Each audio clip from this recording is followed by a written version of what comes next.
Lo primero que hay que saber sobre Romanos es que no es diferente a cualquier otro libro de la Biblia en el sentido de que solo es una parte de un todo mucho mayor.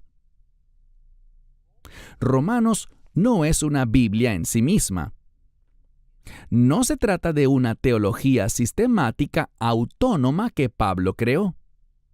Romanos, en realidad, solo es entendible cuando tenemos el resto de la Biblia para que sirva de base y le dé textura a lo que Pablo dice. Y no puedo dejar de insistir en que siempre debemos evaluar lo que Pablo enseña a la luz de lo que Cristo enseñó. Especialmente, debemos tener en cuenta que los pensamientos de Pablo siempre apoyan lo que el Tenaj, el Antiguo Testamento, enseñó. Las palabras de los profetas revisten una enorme importancia.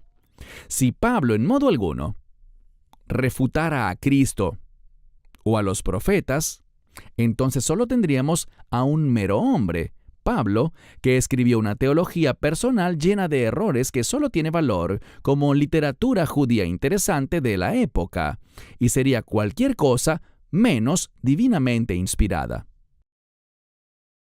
¿Saben? La razón por la que digo esto es porque no es raro que yo cite a Yeshua en los Evangelios y dé una explicación de la aplicación y los principios que expone, y que luego se me acerque a alguien y me diga, bueno, sí, pero Pablo dijo. Quiero decirles algo de la manera más clara posible. Pablo y Cristo no están de ninguna manera en el mismo nivel. Si Pablo y Cristo parecieran estar en desacuerdo, el error sería de Pablo. No podemos tener un evangelio de Cristo y luego dar la vuelta y decir que Pablo tiene el poder de anularlo o rehacerlo con sus propios pensamientos inspirados. Entonces no es el evangelio de Cristo, sino el evangelio de Pablo. Y aunque la persona promedio que asiste a la iglesia no lo sabe, dentro de los recintos sagrados de nuestras instituciones cristianas, hace mucho tiempo, se tomaron decisiones doctrinales que enfrentaron a Pablo contra Cristo. Y ya se había elegido de antemano al ganador, Pablo.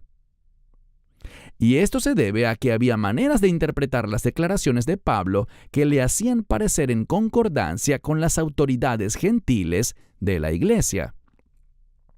Por otro lado, si yo realmente pensara que Pablo estaba en desacuerdo con algún tema de importancia teológica sobre y en contra de Yeshua, no estaríamos estudiando su epístola más famosa, Romanos, y más bien les diría que la evitaran. Lo que veremos en Romanos es que Pablo se dispuso a resolver un problema cultural y teológico muy escabroso: la participación de gentiles dentro de la comunidad de los primeros creyentes judíos que para ese momento todavía operaban estrictamente como una secta del judaísmo.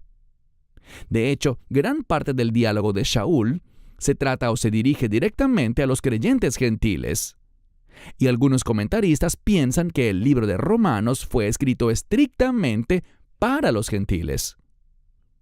Y esta creencia, muy popular en los comienzos de la iglesia dominada mayormente por gentiles, es lo que impulsó el punto de vista de que el libro de Romanos debía ser la principal fuente de doctrina para la nueva religión llamada cristianismo, una religión ofrecida solo a los gentiles.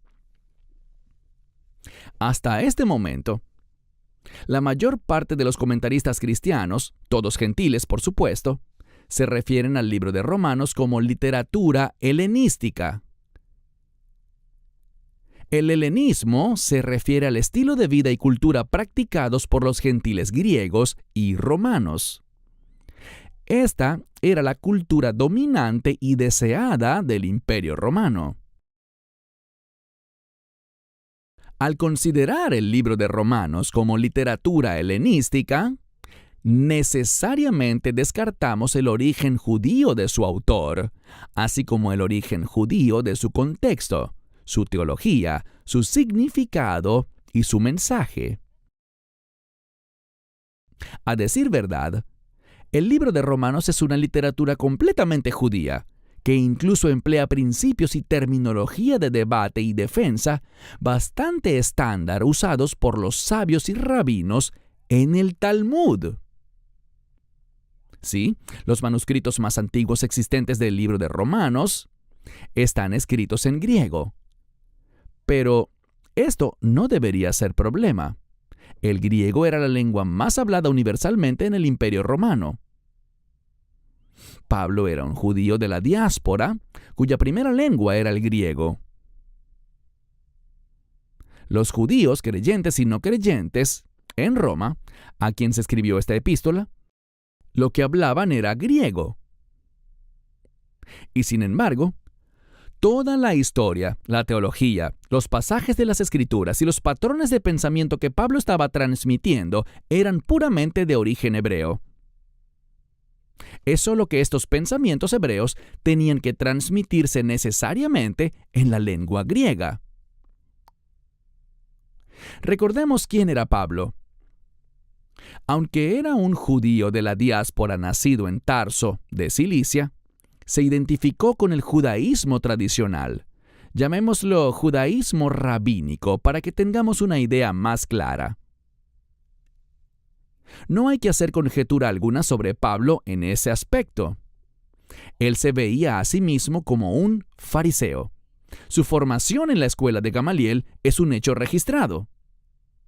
Cuando terminó su formación, él no se graduó como novicio o residente, sino más bien como alguien que había dominado la filosofía y los matices de esta corriente particular del judaísmo.